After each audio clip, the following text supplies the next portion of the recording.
Bonjour, c'est Frédéric, bienvenue dans un nouveau bullet vlog.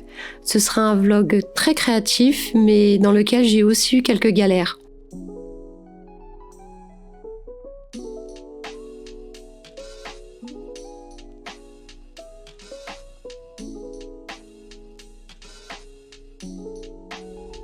Ça a commencé en septembre par le crash du disque dur de mon ordinateur, donc j'ai perdu énormément de choses.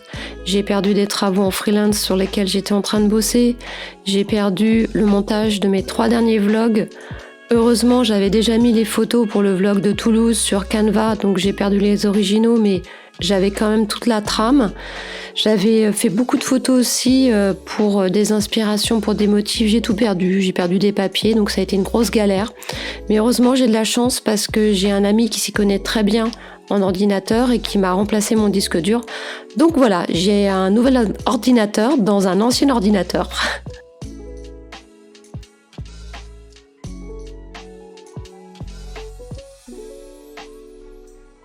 Je vous avais dit que cette année, je voulais essayer les feutres à alcool. Après avoir fait une année d'expérimentation avec l'aquarelle, je me suis dit que c'était bien que j'utilise le matériel qu'on m'avait donné. Le problème des feutres à alcool, c'est que ça traverse. Donc en fait, ça voudrait dire n'utiliser qu'une page sur 2.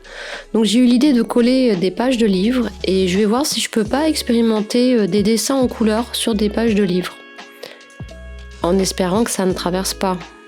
Mais bon, vous verrez que c'est pas tout à fait le cas. Donc j'ai commencé en m'inspirant d'un dessin basique que j'avais vu sur Pinterest et en fait ça va pas du tout. Alors c'est normal, c'est une technique que je maîtrise pas, donc je suis en train de chercher le style que je souhaite faire avec les feutres. Donc j'ai commencé à faire les feutres et puis ça me plaisait pas. Donc après j'ai rajouté du crayon de couleur. Ensuite ça me plaisait toujours pas. Donc j'ai essayé de rajouter des feutres, pas des feutres, des stylos métallisés. C'était pire que tout, puis du collage et j'ai terminé par ajouter de la gouache blanche. Bon, clairement, ça fait partie des exercices d'expérimentation, mais c'est pas du tout ce que je souhaite réaliser en feutre. J'ai déjà une idée quand même de ce que je veux réaliser. Et donc à gauche, j'ai recommencé des dessins en utilisant seulement des feutres à alcool, parce que c'est la contrainte que je me mets, n'utiliser que des feutres à alcool. Et là, ça se rapproche vraiment de ce que je veux faire. Je voudrais travailler sur peut-être des formes un peu en mode sculpture, mais en 2 dimensions, et sur des aplats, comme ce que fait le studio Bingo, qui utilise des formes simples. Et donc voilà, ce que je voudrais faire, c'est réaliser des objets du quotidien avec des formes simples et colorées en feutre. Donc ça, c'est une nouvelle aventure. Je détestais réellement ce dessin, j'arrivais pas à m'y habituer, j'aimais pas la police, j'aimais pas les couleurs, donc j'ai décidé de le recouvrir. C'est assez rare, je pense que c'est la première fois dans ce sketchbook que je recouvre un dessin qui me plaît pas. Là, j'ai testé du collage, de l'encre, des feutres à alcool qui ont traversé parce que le papier n'est vraiment pas prévu pour du mix média. J'ai fait aussi beaucoup de scrolling drawing et j'ai commencé à faire des portraits de créatures. Soit ce sont des dessins complètement d'imagination, soit j'utilise des inspirations de dessins ou de photos que je vois sur Pinterest.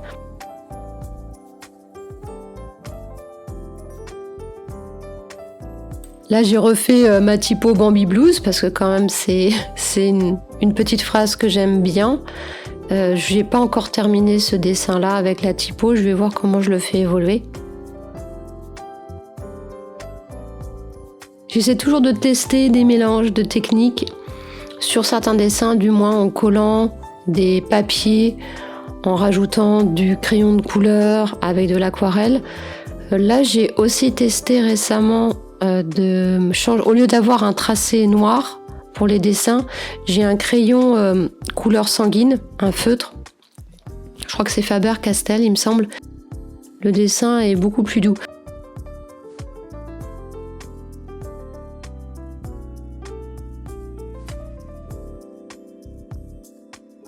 Là, on est sur les portraits dont je parlais, des sortes de créatures imaginaires.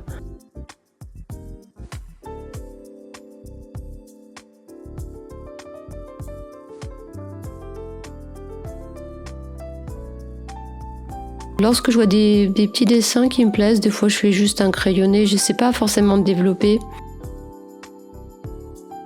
Ce dessin, il me rappelle un dessin que j'ai fait il y a longtemps, avec cette idée du cerveau qui déborde, qui sort complètement de la boîte crânienne.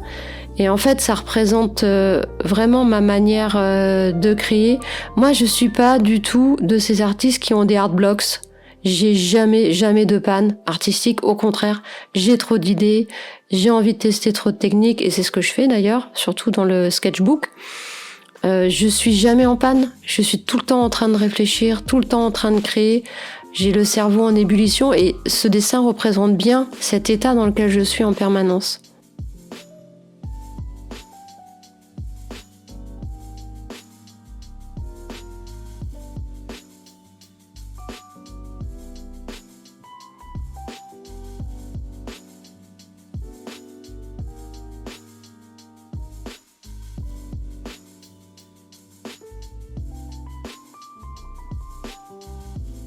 J'ai fait un test avec ce dessin où j'avais mis un lavis d'aquarelle, et je suis revenue dessus avec de l'aquarelle et des dégradés au crayon de couleur, et ma foi, je trouve ça super chouette. Je trouve ça vraiment top. Donc ça, c'est une technique que je garde dans un coin de mon esprit pour pouvoir la réutiliser et éventuellement faire des illustrations.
Je continue évidemment le travail sur mon portfolio d'illustration.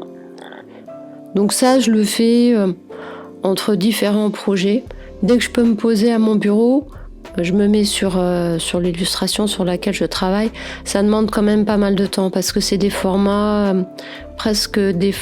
au-dessus du format A4, presque des formats A3.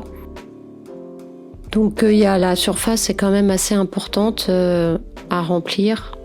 Certains de mes dessins ont aussi beaucoup de détails, comme celui-ci. Plus il y a de détails, plus il y a de temps de réflexion parce qu'il faut coordonner les couleurs. Il faut bien répartir les zones aussi qui sont colorées, des zones qui en fait sont uniquement faites du papier coloré, du fond.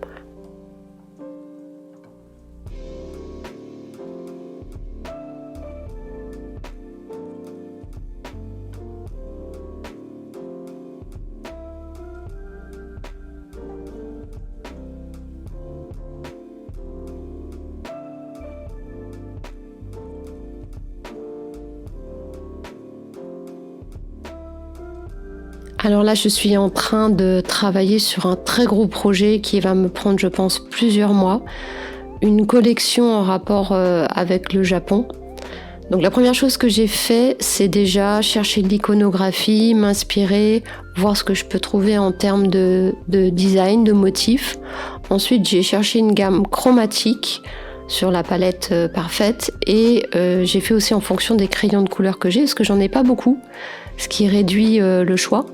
Puis j'ai commencé à à faire des dessins, noter des idées. En général, je travaille d'abord toujours sur le papier avant de passer à à un dessin plus poussé sur les feuilles de couleur.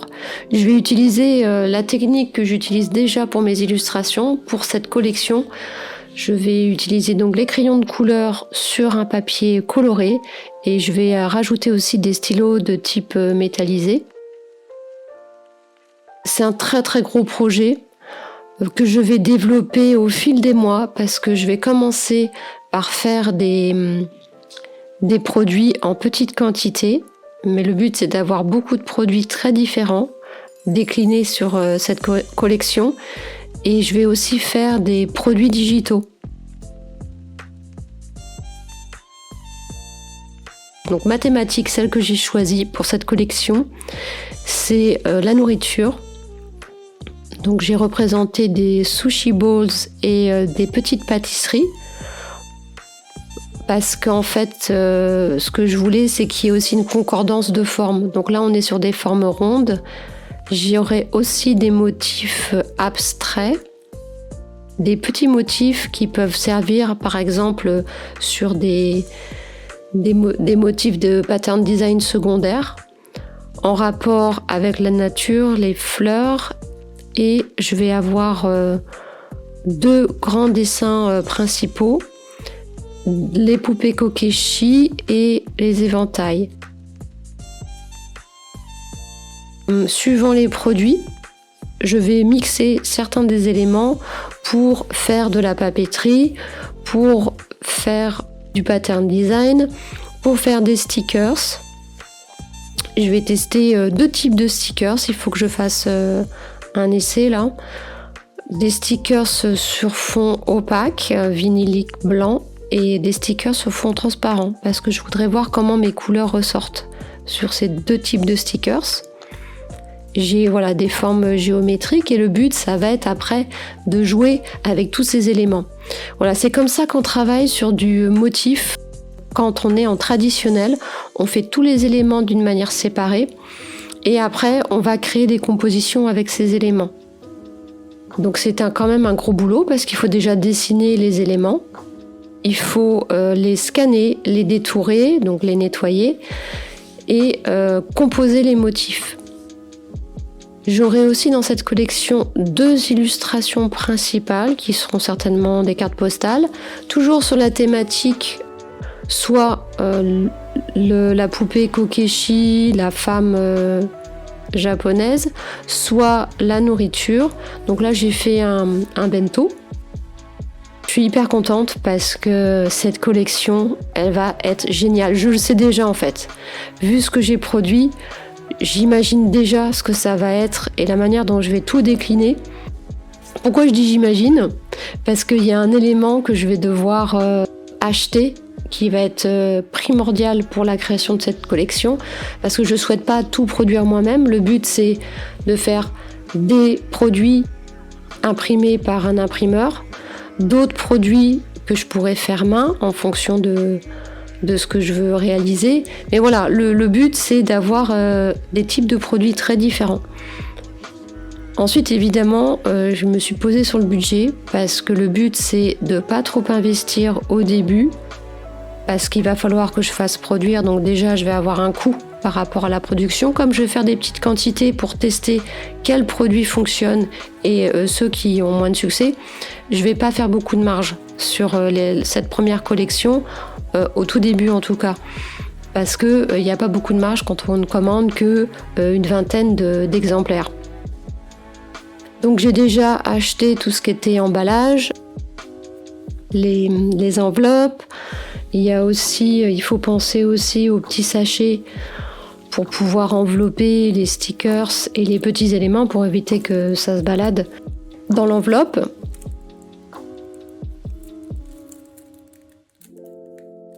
Le but pour moi, c'est de ne pas mettre trop d'argent dans tout ce qui est emballage parce que l'argent que je veux mettre, ça sera vraiment dans la production des produits. Donc j'essaie de faire quelque chose de chouette qui me convienne et j'essaie aussi de faire les choses moi-même. Donc je vais vous montrer ce que j'ai fait en autonomie sans avoir recours à une entreprise extérieure.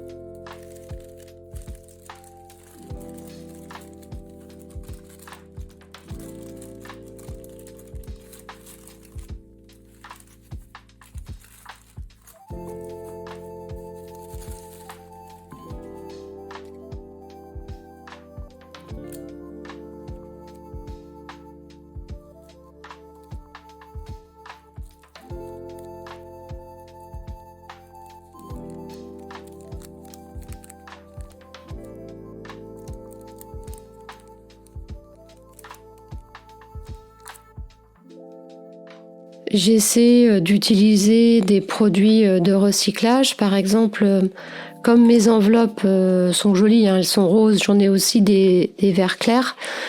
Elles sont pas rigides. Donc pour éviter que mes produits soient pliés, je vais insérer dedans un petit carton. J'ai différents types de cartons. Il y en a, ce sont des morceaux d'emballage propre évidemment, que je vais recycler.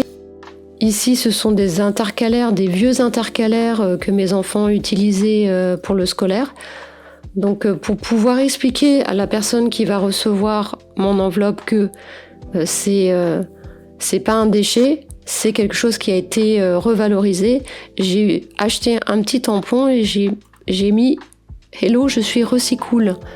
Voilà, pour expliquer ma démarche par rapport au fait de pouvoir recycler les emballages.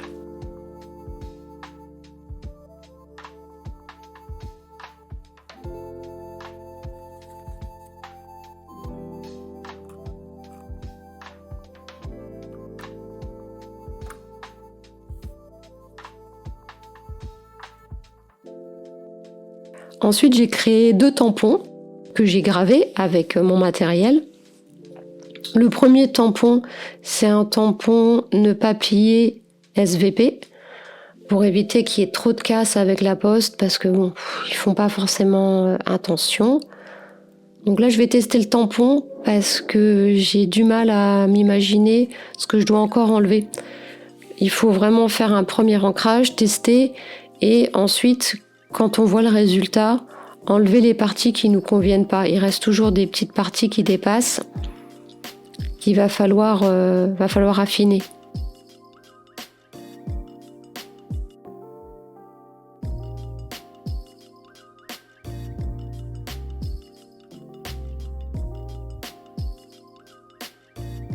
Vous voyez ici notamment, j'ai oublié d'enlever la zone de matière entre le S et le V. Et il y a plein de matière qui reste encore autour, ce qui fait que le tampon ne ressort pas bien. Donc c'est ce que je vais enlever tout à l'heure. Et j'ai un deuxième tampon qui va être pour un type de produit sur ma boutique pour cette collection.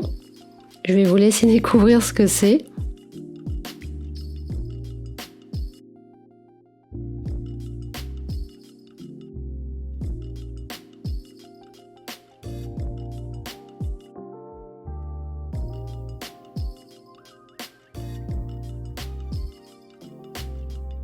Alors, qu'est-ce que c'est que le Fukubukuro ? Il s'agit en fait d'un sachet bonheur. C'est une sorte de sachet surprise qui existe au Japon dans lequel il y aura plusieurs éléments de la collection. Le gros investissement, ça va être le scanner, parce qu'il me faut un scanner CCD. Le scanner CCD, ça permet de scanner en profondeur, en 3D, et ça restitue tout ce qui est transparence, donc notamment si je fais une collection à base d'aquarelle, et surtout ça restitue aussi les couleurs métallisées. Or, la majeure partie de mes illustrations sont faites avec des crayons de couleur et des stylos métallisés ou pailletés. Donc si j'ai pas ce type de scanner, ça va ressortir gris, marron, et c'est pas du tout ce que je souhaite pour mes visuels. J'ai plein de choses à vous montrer niveau matériel.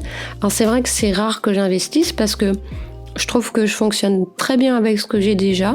Le but c'est d'utiliser un maximum ce que j'ai et ne pas accumuler du matériel qui finalement est oublié dans les placards ou n'est pas utilisé. Donc là j'ai commandé une palette nomade pour de la gouache. J'aimerais beaucoup me remettre à la gouache après l'aquarelle. Donc j'ai fait de la gouache il y a très très longtemps. C'était au niveau scolaire, on utilisait de la Linel, qui est une très très bonne marque de gouache. Mais là, je voulais utiliser une autre marque pour la tester. C'est quand même de la gouache extra fine. C'est la marque italienne Memeri. Je vous ai mis le lien en description. Et l'intérêt de cette palette, c'est que vous pouvez recouvrir la boîte d'un top en silicone, ce qui fait que la gouache ne sèche pas, elle reste toujours activée. Et surtout, les couleurs ne se mélangent pas, parce que quand vous baladez votre palette, si vous n'avez pas ce top en silicone, toutes les couleurs commencent à se mélanger, vu que la gouache reste liquide. Il y a aussi un pot qui est rétractable. Voilà, c'est hyper compact. Je suis super contente de cet achat. Je l'avais vu sur le blog d'une artiste qui s'appelle Bloopy. Je vous mettrai aussi sa chaîne YouTube en description. Elle a des bons conseils en ce qui concerne le matériel parce qu'elle fait beaucoup de gouache et elle utilise aussi les crayons de couleur.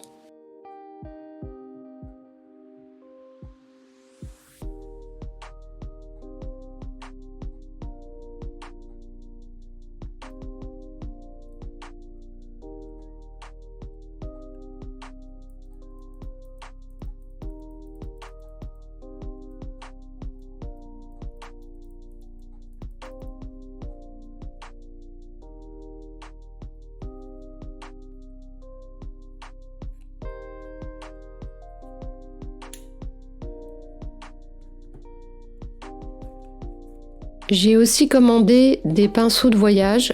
Ce sont des pinceaux qui tiennent dans très peu de place. Il y en a 4. Alors j'ai choisi cette marque, je la connais pas, hein, donc je vais la tester. Je pense que c'est une marque chinoise. Parce qu'il y a un petit étui en cuir. Même si j'ai d'autres pinceaux, je pourrais réutiliser l'étui. Le corps des pinceaux est en métal, donc ça a l'air d'être de la bonne qualité. Après, il faut voir si au niveau des poils, ça convient. Je vous ferai un retour sur la marque de ces pinceaux lorsque je les aurai un peu plus testés.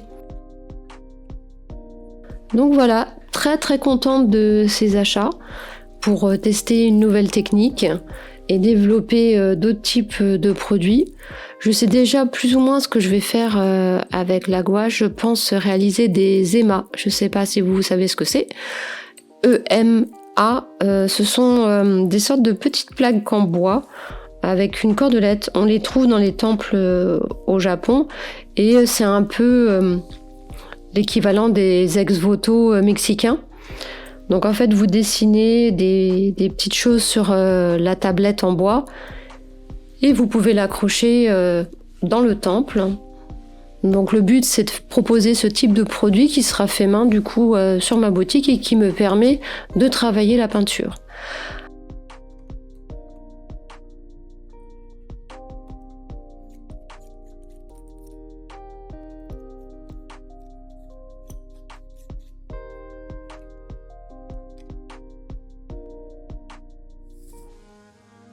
Alors je suis pas allée au Japon, non, dommage. Enfin mes enfants, ils sont allés. Donc j'avais passé commande, ils m'ont ramené des petits cadeaux que j'avais pas demandé, mais c'est super. Donc forcément il y a du Ghibli, hein, un petit sac, un éventail. J'ai aussi des baguettes.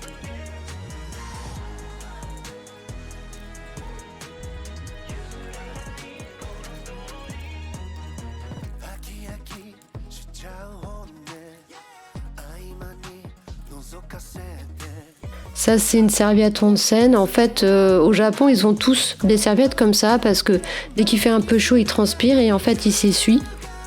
Ça, c'est un musée que j'aurais énormément aimé faire.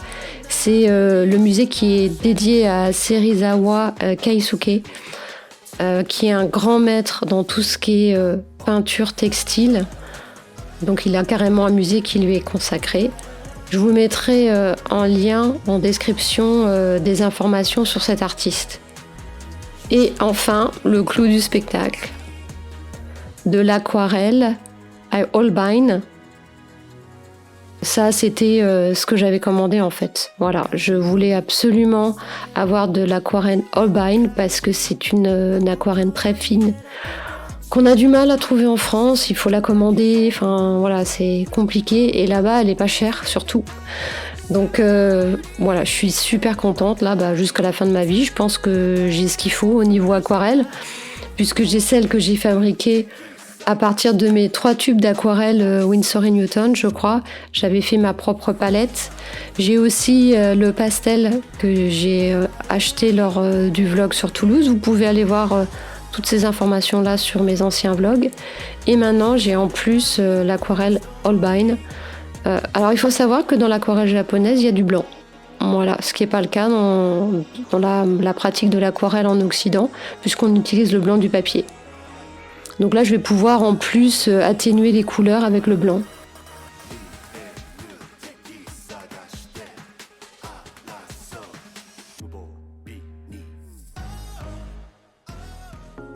Je voulais vous faire un petit haul aussi sur des livres, parce que je trouve qu'on ne parle pas suffisamment du graphisme, des couvertures de livres. Alors c'est vrai que il faut chercher, toutes les couvertures ne sont pas intéressantes, mais là je vous ai fait une petite sélection de couvertures qui ont vraiment attiré mon œil. J'explique en marge pourquoi je la trouve intéressante.